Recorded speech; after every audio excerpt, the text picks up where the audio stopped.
I wanted to point out is that we do 2 fundraisers a year. One is in Northern Nevada, one is in Southern Nevada. And a week from tomorrow, Wednesday night, we're doing the Northern Nevada fundraiser, and we're bringing in as a keynote speaker the newest appointee to the Arizona Supreme Court. He has done public interest litigation on behalf of liberty causes for probably 30 years, most recently running the Goldwater Institute's Litigation Center out of Phoenix. But he was a co-founder of the Institute for Justice out of DC. Before that, he had worked for Mountain States Legal Foundation, which is where I got my start in Denver, Colorado. And he'll be our keynote speaker. It is at the El Dorado. Every table should have a flyer. And we would encourage you to RSVP and attend. It will be a great event. And like I said, it's the one fundraiser we do in Northern Nevada to keep all of our functions going. So thank you and enjoy your dinners. Thank you, Joe. I see John's back. He's going to give you a little blurb about the Republican Men's Club membership. We'd love to have you join. And right now we're going into our half-year prices. Such a deal. Such a deal we have, O'Neill. So anyway, beginning the 1st of July, well, actually starting tonight, everything is half price in the membership. What do you get for the $17.50 for half a year's membership? You get $5 off each meal, which if you add that up, if you come 3.5 times, you've paid for the membership, right? So you come 4 times, you made a little bit of money, and so it's a good deal for everybody. So we urge you to become a member if you're not a member. Second thing is we have these new cards that Ray had printed. They're to invite guests to come. Guests can come for $10 for a lunch the first time or $20 for dinner the first time. They're cards that they're on the table out there, the one there at the entryway. You can grab some, hand them out to people. We urge you to invite people to become members of the Republican Men's Club and gain all the wisdom that we're all gaining from our speakers. So that's right. Darn straight. Here you go. Here you go, Pilgrim. You can see John at the table back there. The other reminder is Diane from the Mount Rose is selling as a fundraiser for her club. So come on, kick up some money and do the 50-50. Next little announcement, I'm going to have Jeff Church speak briefly about a promotion he's doing. Very briefly, not a promotion, but I'm on the committee that's drafting the response, the opposition to the massive Washoe County sales tax increase. You know, many of us are opposed to sales tax. I was actually open-minded about it. You've probably heard that they want $781 million. That's a lot for the schools. Well, it was a bait and switch. They pulled the rug out from under us. It's a ballot measure that never ends. It's billions and billions and billions. There's no way to recall it. There's no way to lower it. And they also fibbed. They have the money already from, first of all, the commerce tax included a 0.35% sales tax for schools. Second of all, and I actually encourage you to pull out your handheld and look it up, SB 207 in the last legislature, they gave them $315 million or more for the school building. So they don't need 781, they don't need billions. And I run a website, it's called renopublicsafety.org. Now, I have cards on the back, please take one. But I just ask you to consider that when people talk about the school ballot measure and, oh, we need money for the schools. They already have the money from the SB 207, and it's not 781 million. It never ends. It's just forever, and there's no way to recall it. So feel free to take a look at the website, and I appreciate the time. Thank you. Thank you, Joe.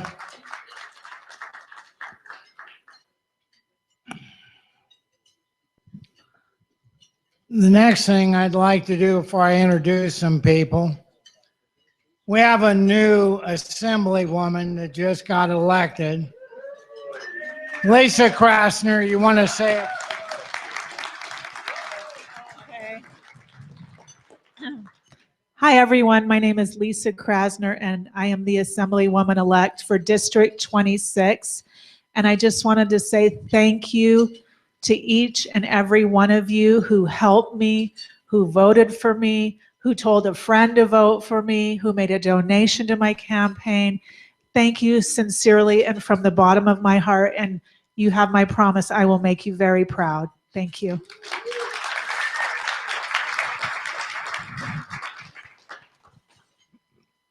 Before I mention about the club events coming up, this Thursday here at the Atlantis is the elections for the Washoe GOP.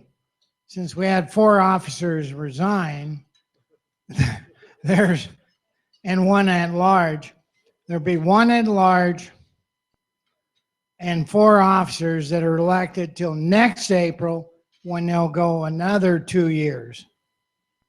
Okay? And I know a few of them are here.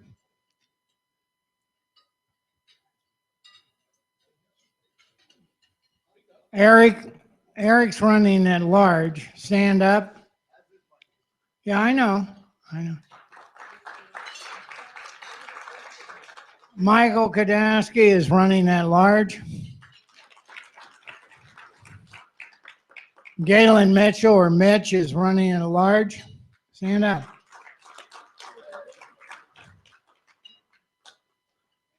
Michael Jack's running for vice president. There we go. Who am I missing, Nels? Oh, I got him. Oh, I know who isn't here. I knew who isn't here.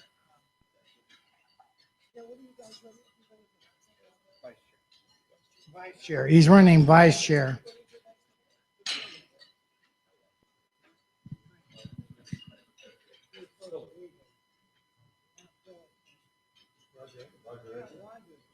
Roger Edwards was supposed to be here. I don't know what happened. He's over running the office, trying to keep it open. All right.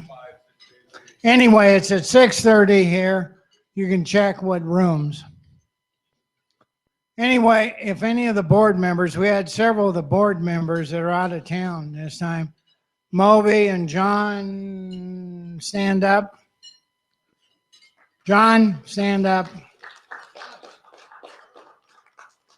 Couple are out of town and other commitments right now.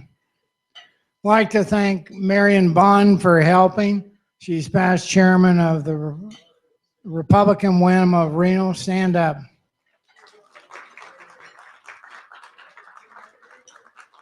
Dave Carter is running for the state education board. I introduced Ralph McMillan, the state parliamentarian. Carolyn Cabasso is co-chairman of the Washoe Republican Women. Stand up.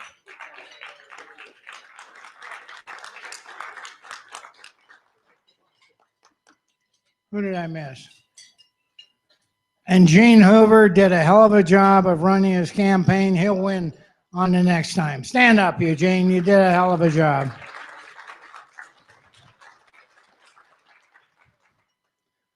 Ken Minster is with the Heck campaign. He's going to give you a few pearls of wisdom. Don't you commit me to something that I can't do, Ray. Ladies and gentlemen, it's a pleasure to be with you tonight. I've met most of you. I'm honored to be here. You've heard me speak before, maybe not. I'm honored to work for Dr. Heck.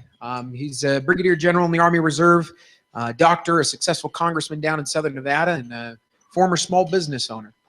And guys, we were happy to win the primary, and the message from now on is unity. You know, it's a weird election year, but it shouldn't be. It shouldn't be. We have our nominee for president. We have our nominee for Senate. We have our nominees up and down the ballot. And guys, the alternative is unthinkable. You know, I know we all have questions. I know that we have some worries, okay? But it's time.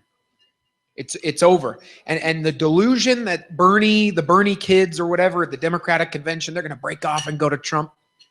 It's not a thing. Do not count on that. Do not count on anything, because I'm going to tell you, Hillary's going to come out of her convention running. She will come out running. And so, ladies and gentlemen, I'm here to tell you that I'm excited. The enthusiasm, I knock doors all day, and I make phone calls all day. And I talk to independents, I talk to Democrats, I talk to Republicans. The enthusiasm is on our side. People are frustrated with DC. They're frustrated with the status quo. And it's time that we answer them with solutions and results and a party united. And so, guys, I'm here to ask you for your help. We need help volunteering to help these new Republicans that have maybe just registered this year, or to help the Republicans and independents who maybe are frustrated to get out and vote.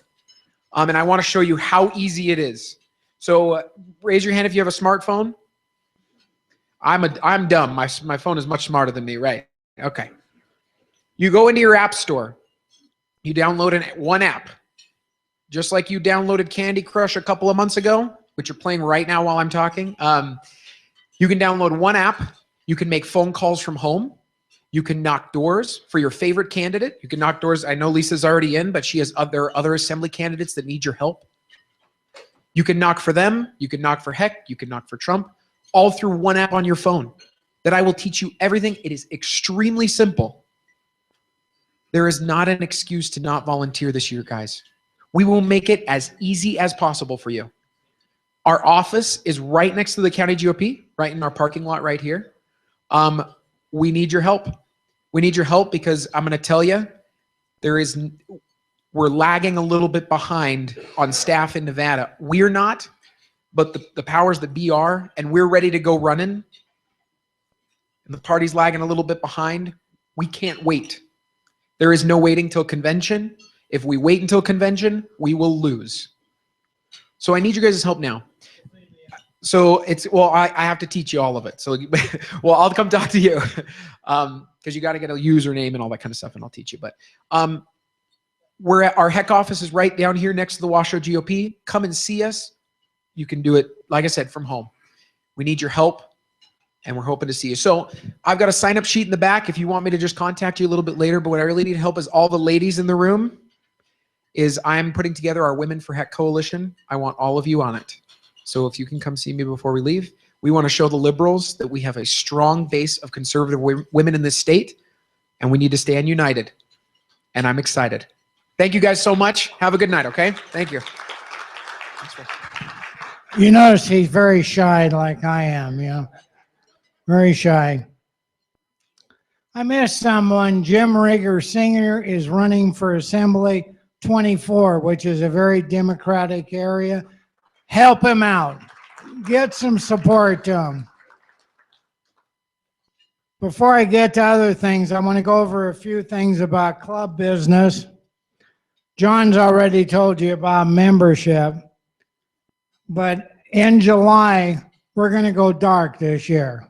Too many people are out of town.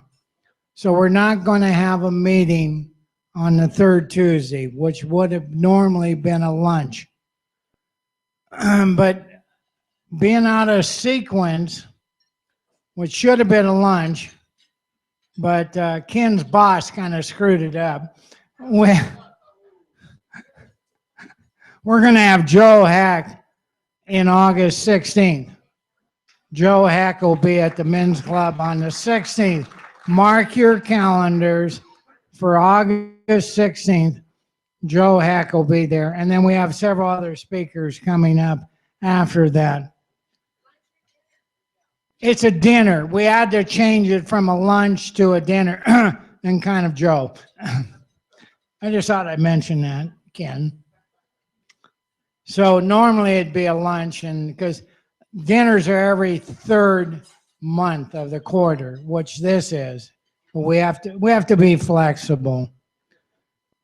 Like all Republicans, we're flexible.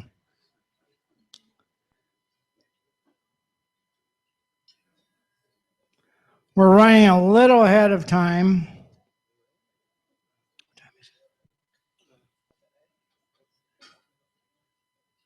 Oh, we're almost right on. Without further ado, Bill, are you ready? We're going to broadcast live. behave yourselves, including myself.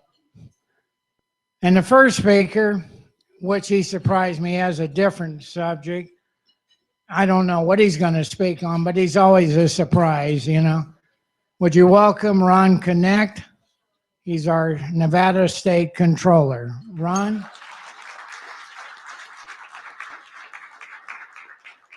Hold on, Ron. He's got to get set up.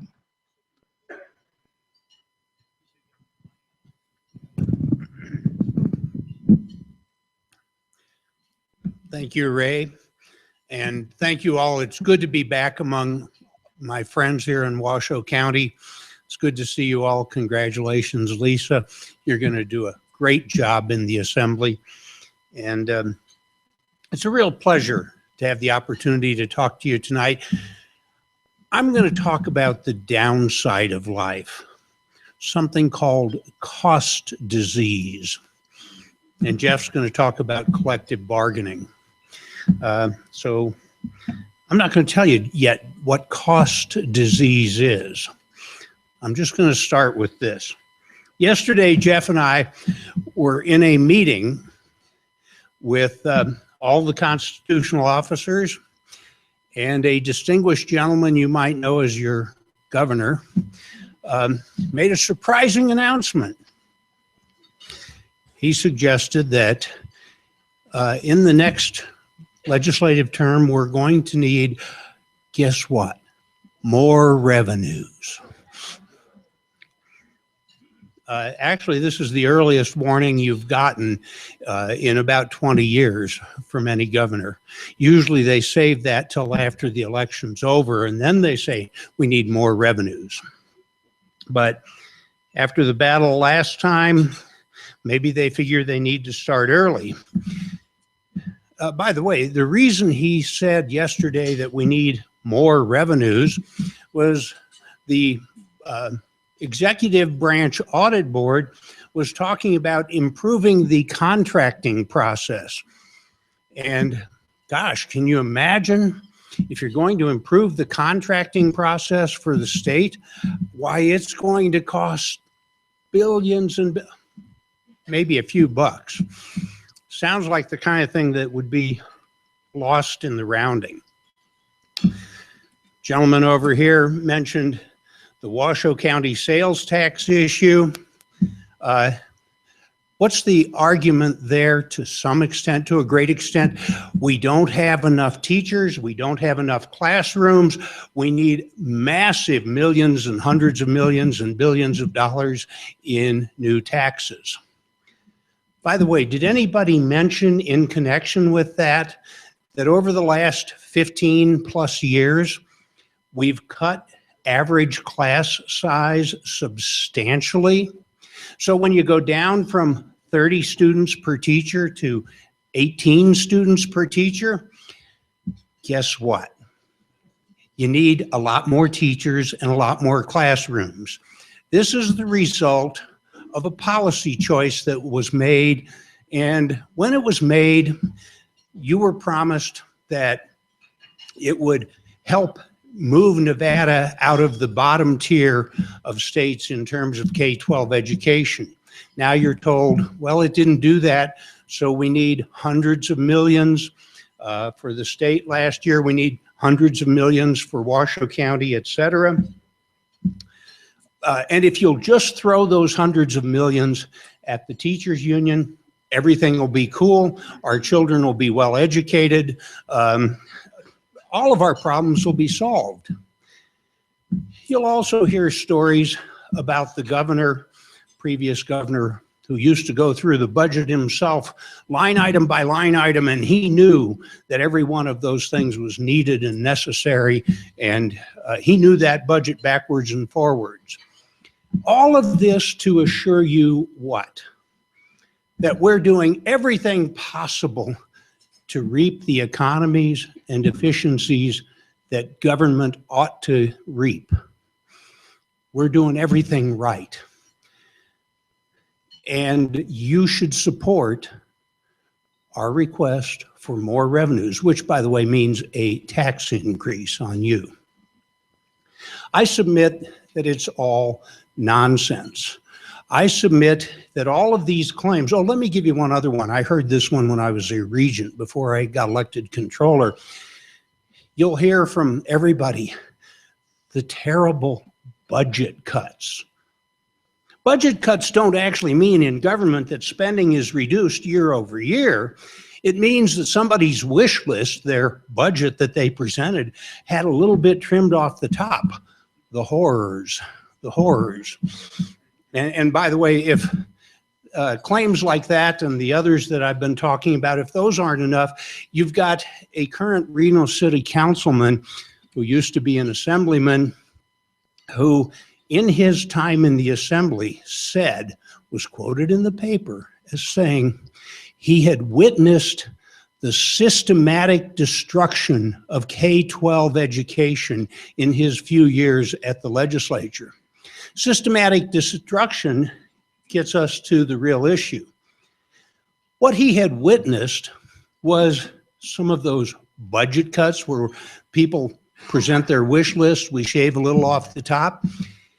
In fact, over the last 10 years, state spending on K-12 education and on HHS, that's Health and Human Services, has skyrocketed, and therefore the budget has gone up, the spending has gone up, while the economy has literally gone down. Let me quantify it this way.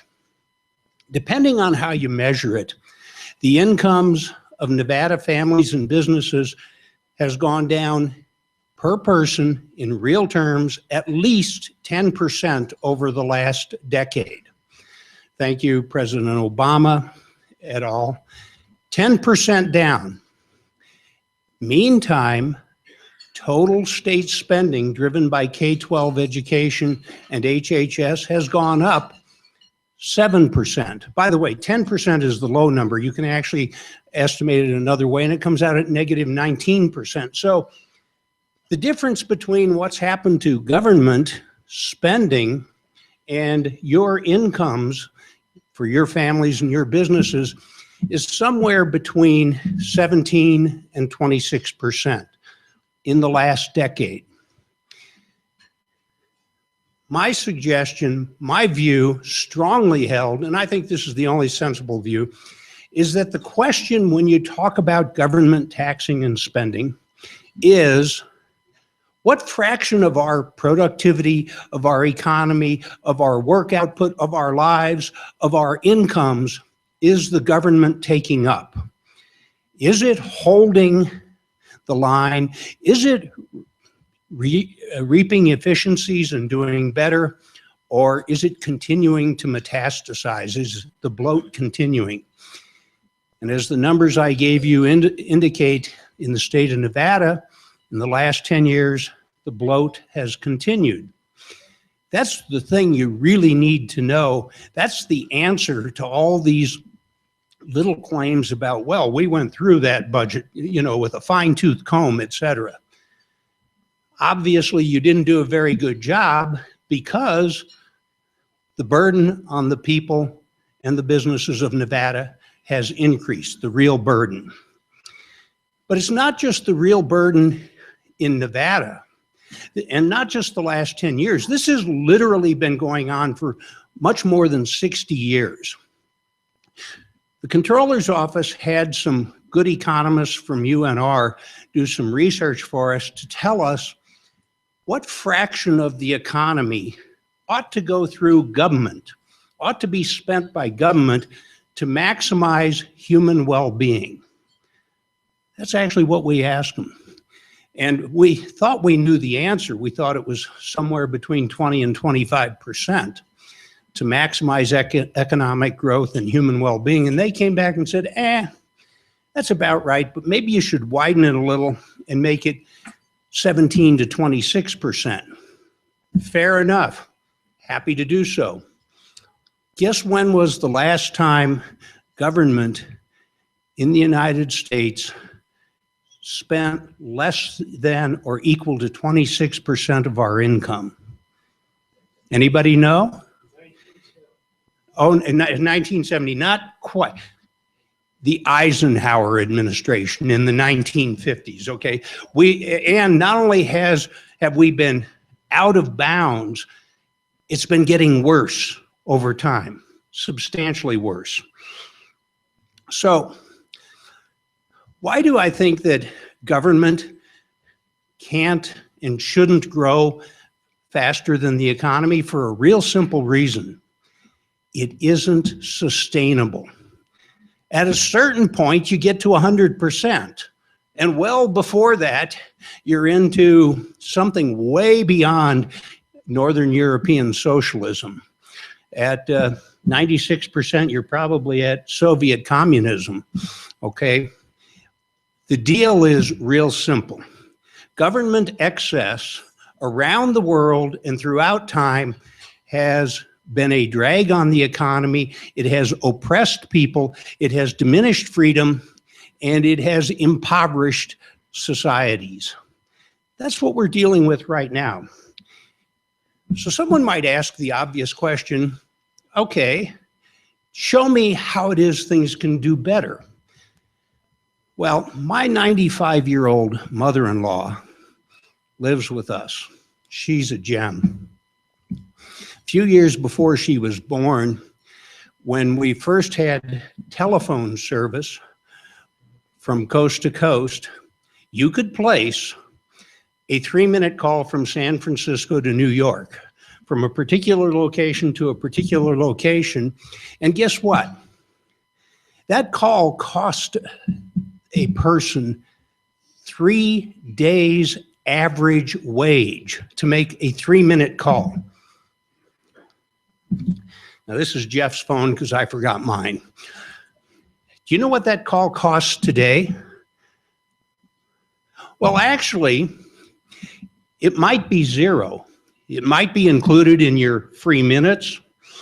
It might be some small amount that is so small that you don't even think about it. You just go ahead and make the call. And not only can you make a 3-minute call for virtually nothing, you don't have to go to the phone office and dial the phone office. You can call from out in the middle of the Nevada desert or wherever, and you can get somebody on the commuter train, etc.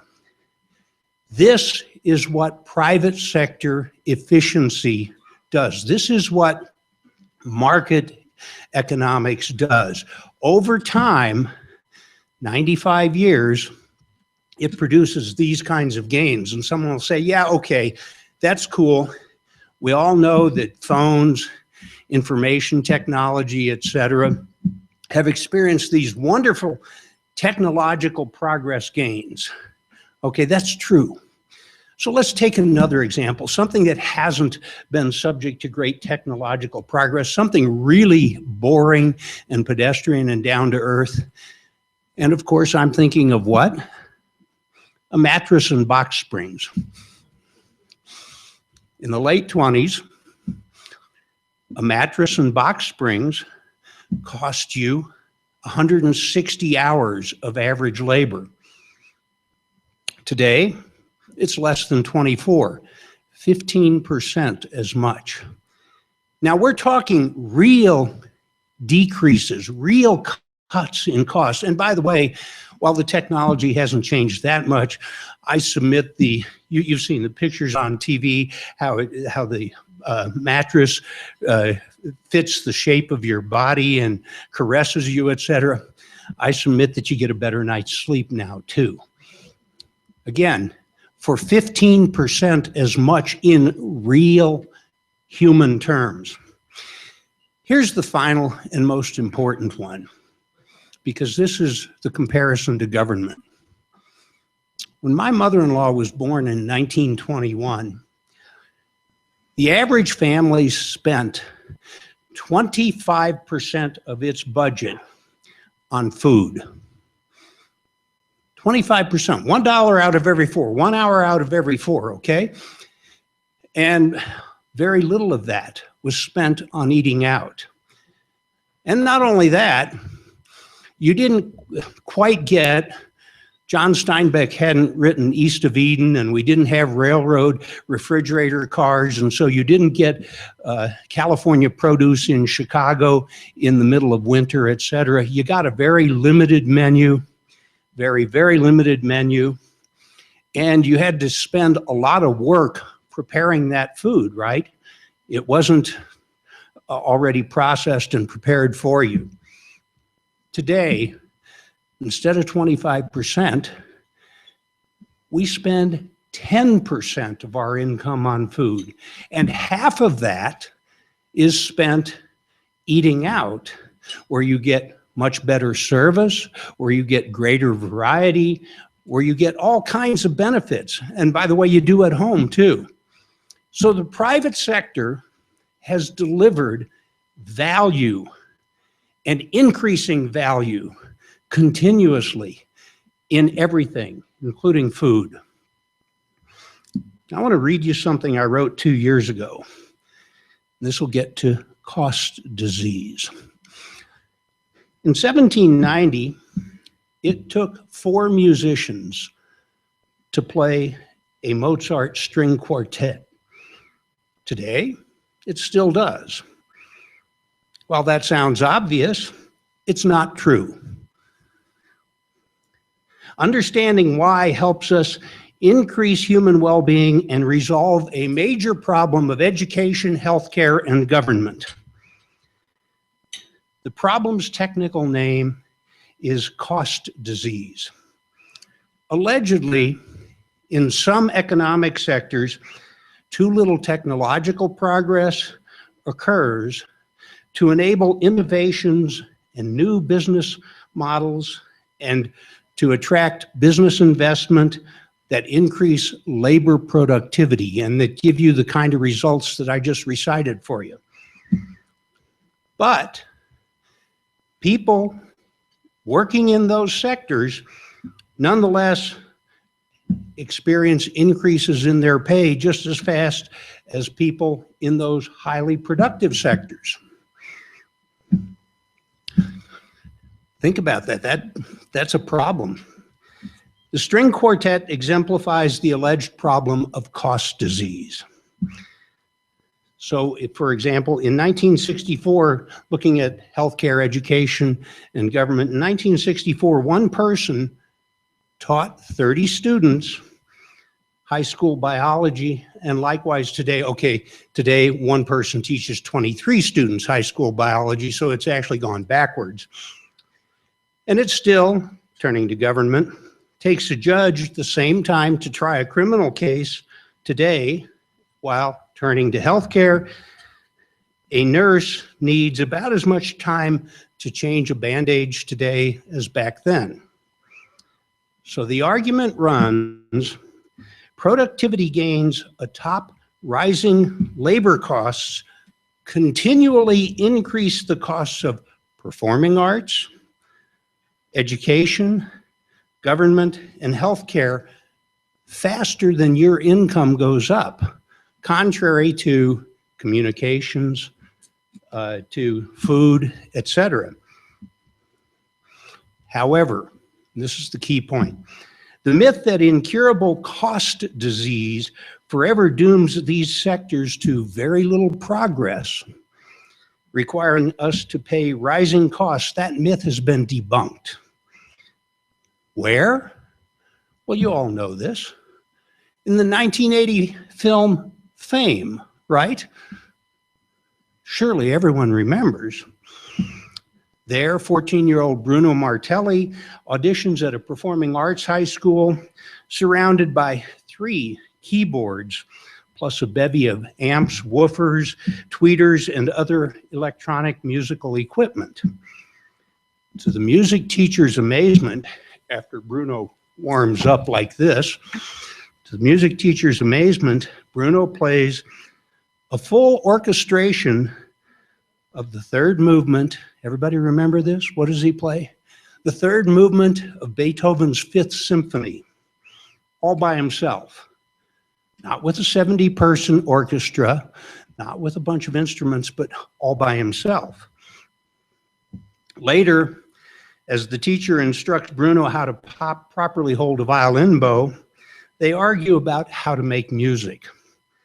Bruno says that if Mozart were alive today, he'd wire up and have strings coming out of one hand, brass and woodwinds from the other, and percussion from his feet, and he could compose and play to his heart's content without an orchestra or a quartet. Now, they have a deep philosophical argument about whether that's music or not. I submit that it's music. It's not the only thing in music. Having said that, my point is this. When you look at performing arts, when you debunk the claim that it still takes 4 people to play a Mozart string quartet, just like it did 225 years ago, when in fact you recognize that you can go online and dial up a string quartet and you don't need 4 people, you can listen to it on this. When you recognize that food takes only 40% of what it used to and yet gives you a lot more value. When a good night's sleep takes only 15% of what it used to. And when communications has basically driven the cost of some of the great services that are really valuable to us to zero, you say, maybe, just maybe, we could hold government to a standard of at least not growing relative to our incomes. That's a very modest standard. So here's the question I'm going to try to answer, and the answer I'm going to leave you with. How do you do this? How do you fight cost disease in government? And the answer is this. You look at what the mechanism is in the private sector that drives costs down over time, improves customer value, and increases human well-being. And you'll be surprised to know what that mechanism is. It's what economists call a budget constraint, a fixed, externally imposed budget constraint. So, for example, when Jeff comes to me and says, you know, that obscene amount of money you're paying me to be assistant controller isn't enough. The family wants to buy a motorboat so we can go up to the lake and have a good time. We need an RV, etc. And we've done up a budget here, and we need a $20,000 a year raise. I, of course, if I were the government, I'd say, well, of course you do, and the legislature would pass it, right? No. I say, hey, good luck with that, Jeff. Good luck with that. Jeff's family, every business, has an externally imposed budget constraint. The market says, here's what we'll pay you, here's the revenues you'll get for the value you deliver to other people. And what everybody does with that is they start out with that amount and they say, okay, we'll fill it up with this, that, and the other, and we get to the top, and oh yeah, sorry about the speedboat, Jeff. That didn't make the cut. Sorry about the RV. That didn't make the cut either, okay? This is how people do it. This is not what government does. In government, instead of imposing an external budget constraint and saying, you've got this much, we say, give us your wish list. And then we'll make a big deal out of slicing a little bit off the top so that you'll be wailing about the budget cuts. Okay, and then we'll pass that budget and we'll say, oh, here's the revenue. Budget, revenue, what's the difference? Why, that's the tax increase, of course. Okay, we run the whole thing backwards. What we should be doing is imposing big picture across the board from the top down a budget constraint. And let me suggest exactly what it is we need to be doing in state government, in federal government, and otherwise. This is what I want to leave you with. As I said, we've gone from 26% in the Eisenhower administration to 36, 37% of the economy going into government now over this 60-some year period. We did that by increasing public spending every year on average faster than the growth of the economy. And the way we're going to get out of it is to reverse that process and say, from now on, we're going to limit the growth of government spending. And by the way, regulation is just as big a part here, and we need to address that some other day.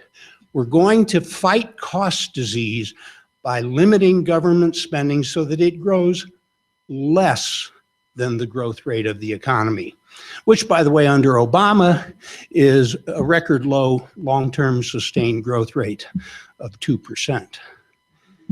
So how do we do it? There is a way, but it takes the right perspective, not assurances that, well, we went through every line in that budget, not claims that, well, we have a teacher shortage and a classroom shortage, not claims that this is what will get us out of being 42nd, 43rd in education, not claims that, gee, I've witnessed the systematic destruction of K-12.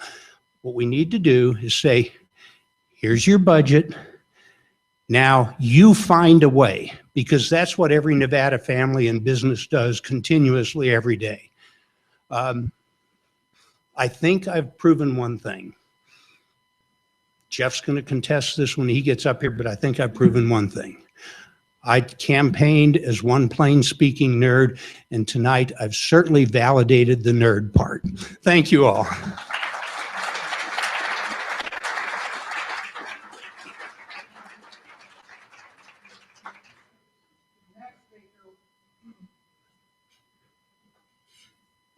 And you'll be able to ask questions after Jeffrey Lawrence is going to speak on collective bargaining, government, and employee unions. So welcome, Jeffrey Lawrence. He works with Ron, and we're working. He's going to get a speedboat. Thanks, Ray. I'm not holding my breath. You're right. Boy, that's a good answer. Thanks, Ron, for leaving me about 30 seconds to talk about public sector unions. When it comes to public sector unionism or unionism generally, people often ask me about the notion of collective bargaining rights. And so I think it's helpful to start at the beginning and distinguish the difference between a right and a power.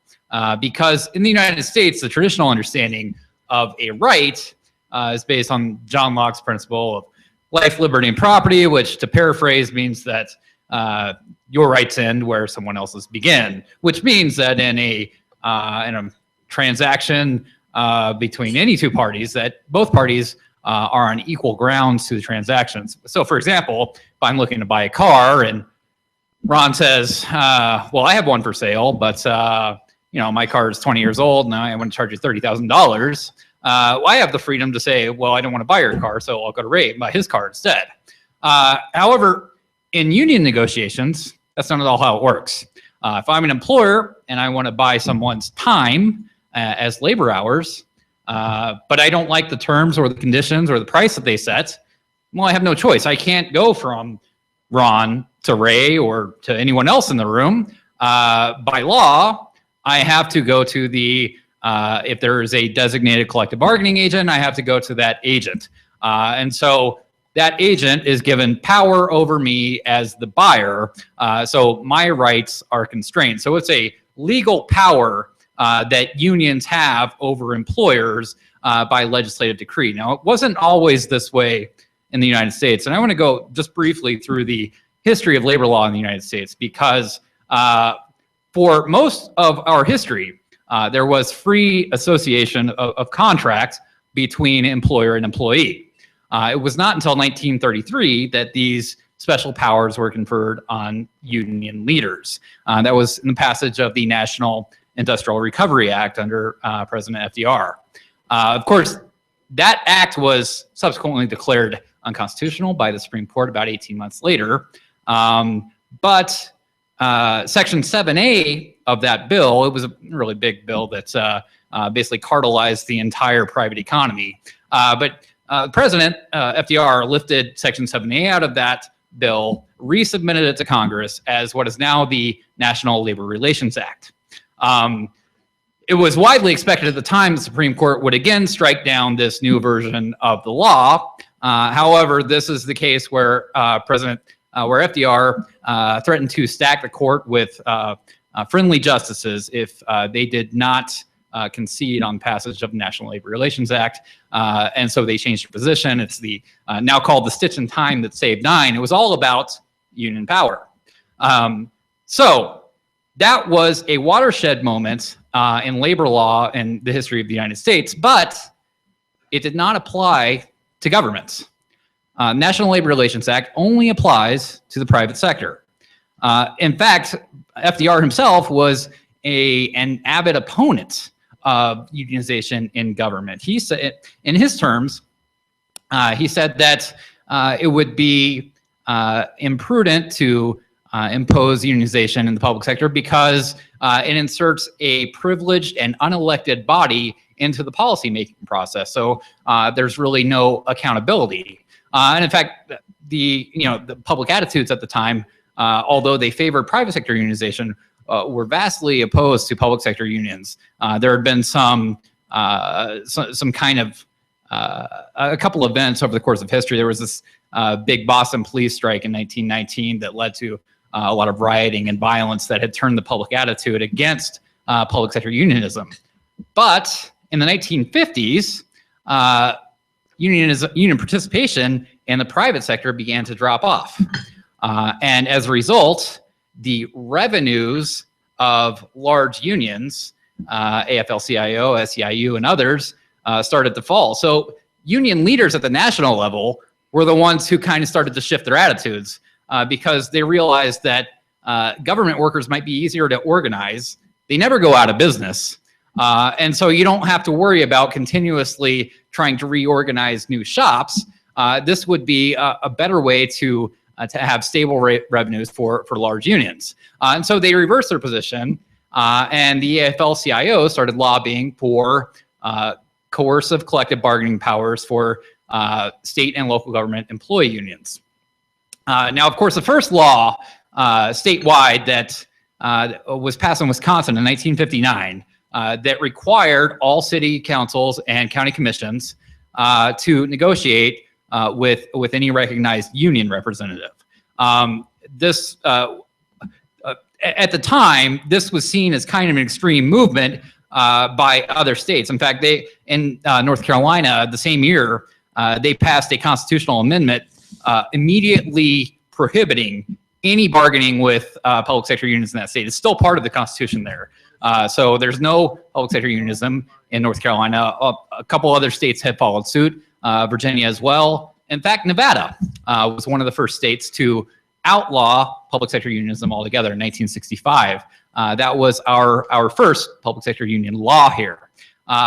However, it was once the legislature in Nevada outlawed public sector unionism, or at least did not require county commissions, city councils to negotiate, or school districts, for instance, there was a lot of backlash. And the Clark County Teacher Union started hosting these demonstrations on Las Vegas Strip that got a little bit violent and out of control in the late 60s.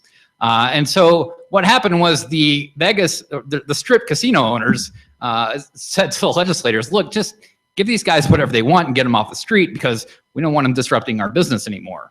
And so in 1969, just 4 years after we passed the prohibition here, the legislature created what is currently the Local Government Management Employee Relations Act that required all local governments in Nevada to negotiate with any recognized employee union. Now at the state level, we still fall under the original prohibition. So for state employees, that there are no unions, it's prohibited. But for at the local level, it's not just not prohibited, it's actually required. So it's a coercive power given to unions. And if you think about this, what that means is if you're campaigning for city council, county commission, any other local government office, and you're campaigning on a platform of fiscal reform, you want to change liabilities, et cetera, you really have very little power because you have to negotiate in good faith toward a collective bargaining contract with any recognized union. And you can't break any existing contracts, and you have, once they expire, you have to sign a new one. So the power of local governments and the people who elect them is very limited because this is controlled at the state level. So if I'm in Pahrump, where it's a very conservative electorate and people may not want their officials signing union contracts, they have no choice. So it takes democratic accountability away from the people when you give these powers to union representatives. There are other alternatives going about this. States deal with collective bargaining in many different ways. And as I mentioned, public sector collective bargaining is governed almost entirely by state laws, so varies dramatically across the states. When I was at, last couple of years, I was at NPRI, and I embarked on this pretty ambitious project of going through every state's collective bargaining laws and scoring them and doing this kind of complex econometric analysis. And we partnered with the Heritage Foundation to produce this report, How Government Unions Affect State and Local Government Finances. And the results from it are pretty striking. You can get a copy of it at heritage.org. I don't know if you have it on your website, Joe. I don't think I've seen it. But the results are pretty striking because we looked at the laws governing 5 different employee classes across all 50 states since public sector unionism began in 1959. So we looked at how they affect state workers, police, teachers, firefighters, and other government unions. And we scored them based on a hierarchy of 8 different collective bargaining regimes. So some states have an explicit prohibition against collective bargaining. Virginia, North Carolina, Nevada was one of those at the beginning. And then the second regime is that some states just don't have any explicit laws. Most of the southern states actually don't even address it in their state statutes. Some states, as a third option, make collective bargaining optional at the local level. Kansas is a good example of this. They have this really elaborate process drawn out in statute if you want to engage in collective bargaining, but it also says that city councils, county commissions can opt out of the process if they don't want to participate. A fourth regime or option is something like they do in Arizona, where they have a requirement to meet and confer with union representatives, but you don't actually have to sign a contract or even work toward a contract. You just have to kind of hear them out. A fifth option is that some states have a requirement that you negotiate in good faith toward a union contract. Some states then go beyond that to require that if there's some type of impasse, there's also a mediation process that's required. Then as a seventh option, there are states like Hawaii and Illinois that not only require collective bargaining, but also have a protected right to strike for public employees. And then as a final option, some states not only require collective bargaining, but have an arbitration process where the recommendations of the arbitrator are binding on both parties. So it's the highest form of coercion because it effectively guarantees a union contract. And this is where Nevada falls. So, the major finding of the study is that, it's a really extensive econometric analysis, and the conclusion is that collective bargaining laws that require collective bargaining in each state raise the cost of government by roughly, for a 4-person household, by roughly $2,300 to $3,000 per year. It's in real terms. So at that amount of money, you're talking about $2,500, it doesn't matter who you are. That's real money for just about anyone, no matter where you fall on the income spectrum. And as our friends on the left often like to remind us, state taxes are dominated by sales taxes, which are paid by everyone along the income scale. So, it's not just rich households that pay for this, it's poor households as well. So the real public policy question that arises from public sector unionism is whether granting this coercive power to union bosses is worth the additional burden that every household must pay, because collective bargaining does result in not just higher wages, but also much more extensive benefits. And part of the reason that collective bargaining contracts kind of deceptively inflate costs in a way that people don't see is because there is a proliferation of pay categories. When I was at NPRI, I started the first iteration of Transparent Nevada, where we compiled the payroll database of everyone in Nevada. And as part of that, I had to request those payroll databases from each county and city, et cetera. Well, when Clark County submitted theirs the first time I requested it, I found out they had 112 different different pay categories. So it wasn't just base pay, it was uniform allowance, boot allowance, premium pays for, there were overtime pays, callback pays, there was dangerous duty pay, there was, off-peak hours pay, all kinds of different things. So when you're looking at base pay and it's $80,000 for a particular job, that might sound reasonable, but when you add all these things up, that same person might be making $170,000 or $200,000. And, the pension benefits as well tend to be much more generous in collective bargaining states. So this is how all of the costs tend to add up, and they fall on all of us. Now, let me just mention one last thing, that public sector unions are also fundamentally different than private sector unions in one very important way. And that is, they are the tail that wags the dog in government. Private sector unions, for the most part, don't really benefit from higher government spending. In fact, since they're taxpayers, they tend to be penalized by it. However, public sector unions are the recipients of higher government spending. So they have a direct interest in lobbying for, campaigning for people to get in office that are favorable to their interests, and then lobbying them for higher spending. In fact, union bosses around the country have often said we have the benefit of being able to choose our own bosses. And if you look at political spending across the United States, since the turn of this century, the top 3 political spenders in the country are public sector unions: the SEIU, National Education Association, and AFSCME. In fact, 5 of the top 10 political spenders are public sector unions. So these are really the big dogs in helping to get people elected. And some politicians have taken notice of that and have actively sought union support, because this is an instant political machine. If you promise to do the union's bidding, you can get elected, even if you know it's going to strain public finances. So I'm getting the ixnay. So on that very cheery note, I'll kind of cut it off, and I'll be happy to answer any questions. I'm sure Ron will as well.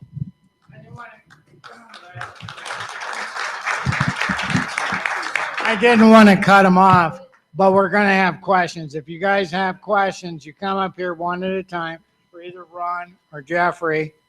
And at 8 o'clock, we'll do the 50-50 drawing. Lisa will draw. So if you come up here, either one of them have questions, ask your questions. Oh, by the way, I did forget one thing. Ryder Haig is going to the national convention. He's one of the youngest to go to it. Yeah.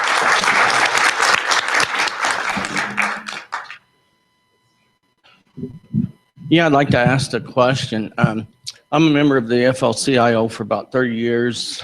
I retired from the Department of Defense. I'm retired from the Air Force Air National Guard. And is there any way that we can get a union to help a Republican? All right. It's a good question. In fact, I mentioned the top 3 spenders. The SEIU, 99% of their political spending goes to Democrats. For NEA, it's 97%, and for AFSCME, it's 99%.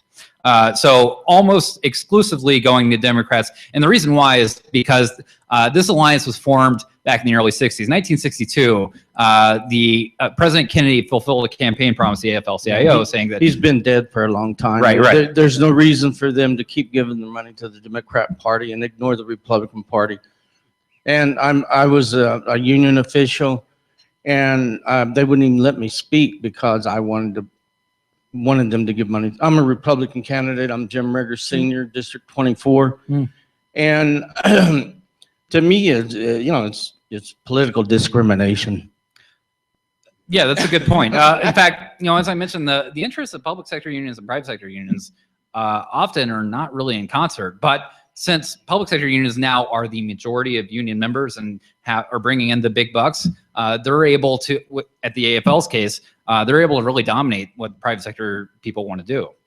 Well, they do what they want to do. They don't ask for the members' opinion. It's just the person that's in charge does whatever he wants. Right. Congratulations, Ryder Haig. His mom is my dentist, Colonel in the Air Force. Thank you very much.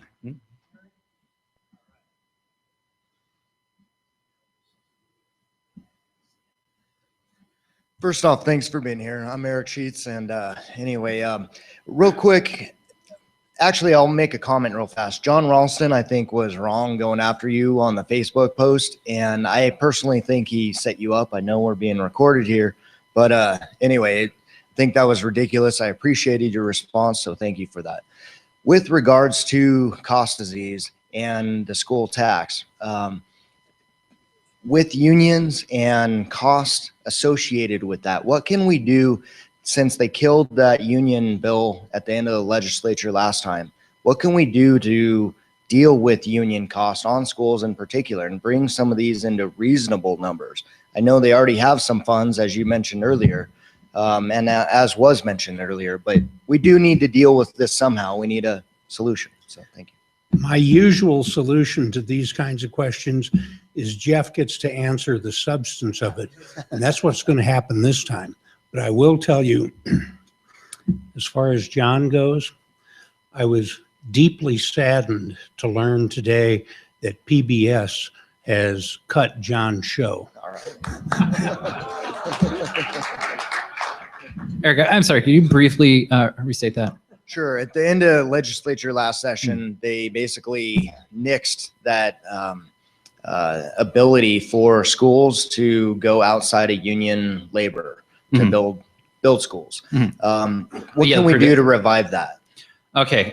Yeah. So this was a really strange bill because earlier in the session they had there's this requirement that you have to pay prevailing wages, which is essentially is the union wage for any public construction by state dollars. So that includes, roads, bridges, but also schools, universities, et cetera. At the beginning of the session, Republicans, newly controlling legislature and the governor's mansion for the first time in three generations, decided to repeal this kind of archaic laws, originally kind of based on racial discrimination, by the way. They wanted to keep minorities out of the workforce or from getting government contracts.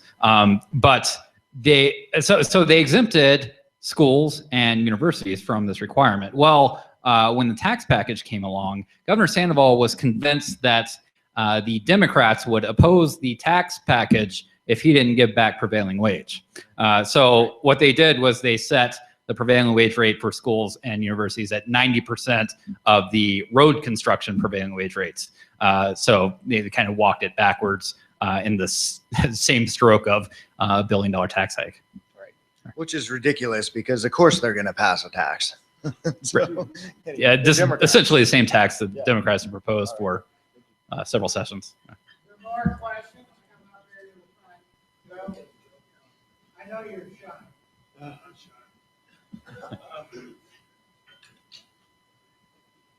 Hi, I'm Joe Morabito. I want to thank Ron for all the good work that he does on behalf of the people of the state.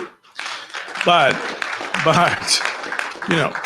and you too, other than starving the beast through lower taxes, there doesn't seem to be, and I taught American history and government, so I know a little bit about it years ago before I got into business. There's no way to force out the redundancy. So when you look at the federal Department of Education, the state Department of Education, in many states, county departments of education, then you get down to the local school board, all making work for each other and justifying their existence. There's no way, there's nothing in our system of government that can squeeze this redundancy out other than starving the beast that I can see. There's no way to coordinate any of this. That's number one.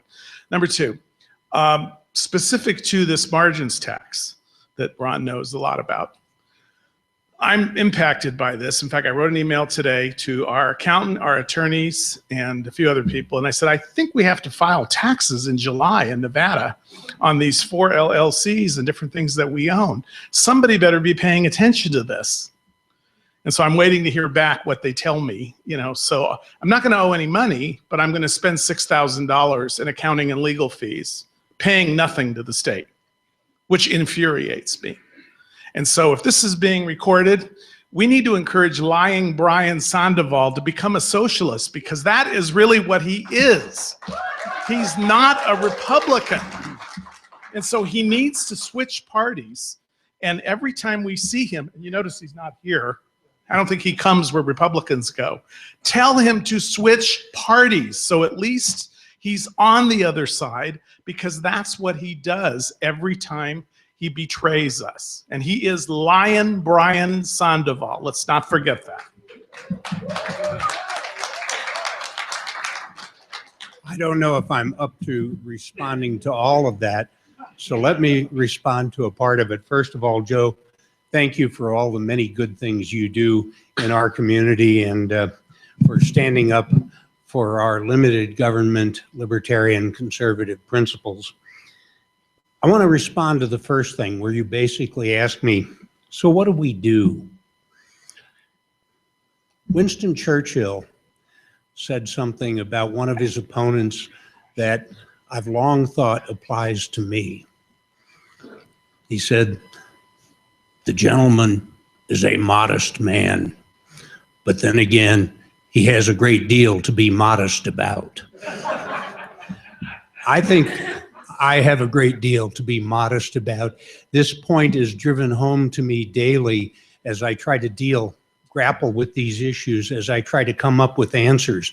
Jeff and I were having a discussion on the way up here tonight on the techniques for managing budgets, starve the beast, cut taxes, etc.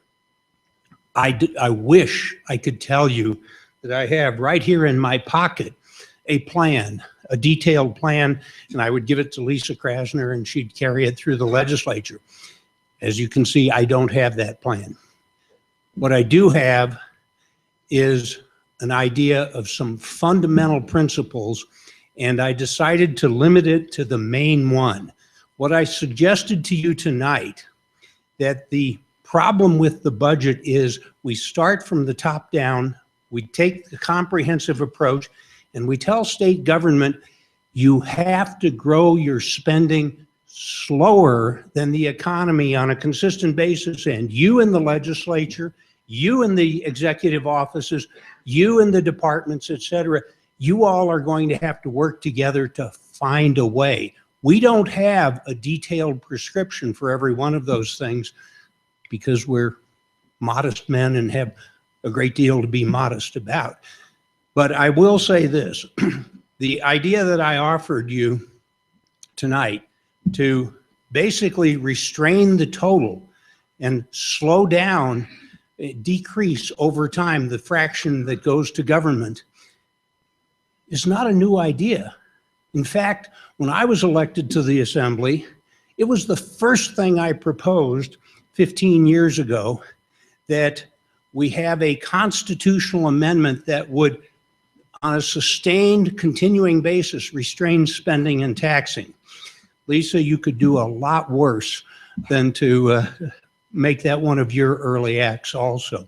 I didn't get a hearing on it. Maybe with a real Republican majority, we might. Let me remind Ron that we did create a detailed plan last session, actually.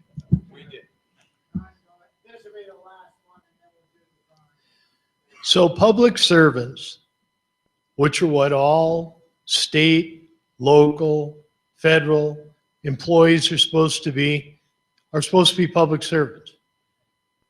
Why there's any unionization of the public sector is amazing to me. It was really good, your oratory explaining how it happened. It seems what needs to be done is the deunionization of the entire public sector. So that we get back to a normal situation where unions prosper in the private sector and in the public sector, they don't exist. Now, how can that be done? So I don't disagree with that, but I think that it's politically almost impossible to take that on all at once. So I'm a believer in incrementalism. I think we can get there a piece at a time. And I think the way to start with it here is with transparency. There are only about 7 states, by the way, that have secret negotiating sessions between management and unions. Most states that have even coercive public sector bargaining have open rooms, so the press can go in and watch, or you, the taxpayer, can go in and watch. If we open up the negotiations so the public can see what's going on, I guarantee you about 80% of the abuses are going to go away almost immediately. From there, I think you start to tinker around the edges. You can change the way arbitration works. In Wisconsin, what Scott Walker did, Wisconsin, by the way, is still a coercive collective bargaining state, but they restricted the scope of the bargaining. So you can only bargain over base pay now. No benefits, no working conditions, nothing else. In Nevada, the statute requires there are 26 items that have to be included in a collective bargaining agreement. So you start to pare that down, then I think you're going to get rid of most of the abuse, and from that point, it's going to be easier to tackle the beast. I'm going to say 2 things. One, what he said, okay? There is a reason why, as I contemplated winning the election a year and a half ago, I said, I need Jeff Lawrence for my assistant controller, and you've seen some of that on display here tonight. And the second thing is, while FDR was right on this matter, we shouldn't have public sector unions and collective bargaining with them. Nobody should mistake, on my part or Jeff's part or any part in this room, the idea that we don't respect public servants. It's a noble calling. It should be a noble calling. We do respect them. We value them. We work with them every day. But we've got to restore the fairness in the system. And Jeff's got the ideas, especially in this area, on how we do that. Thank you. You'll be able to ask these 2 questions afterwards. But right now, we're going to do the drawing for the 50-50. And there's like $40. And Lisa, our new assemblywoman, is going to pick John Reed.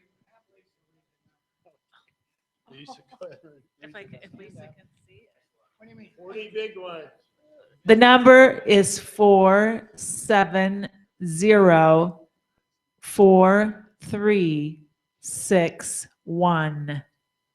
470-4361. Here we go. Congratulations. Come on up. All righty. That'll pay for a nice dinner. Okay. And you can ask the 2 if they're, stay a little bit, ask them some questions.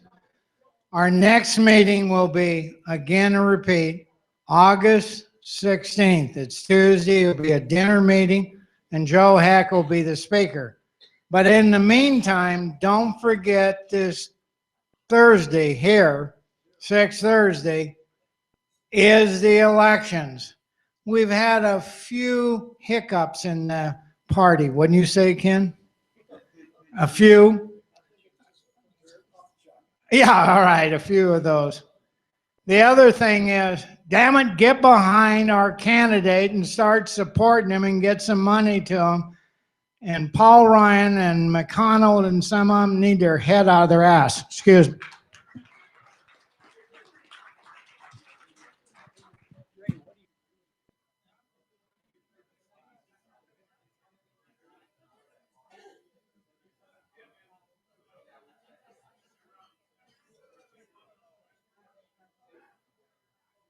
For those who might be interested, I have a flyer in the back that gives some information on my campaign for David Carter for the State Board of Education. It's District 2. It's the same area as Congressional District 2. So it's all of Northern Nevada. Thank you.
Margin, they want it down?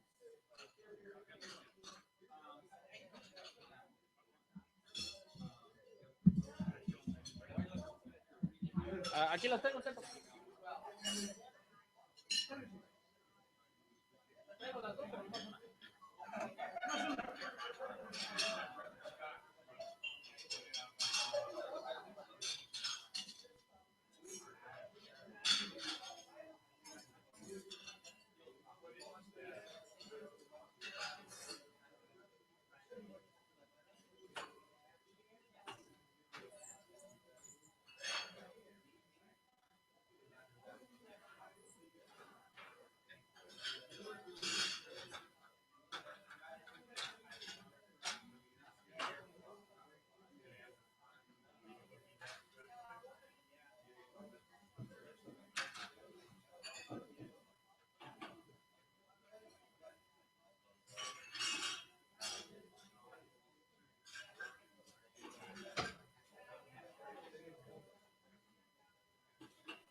Well,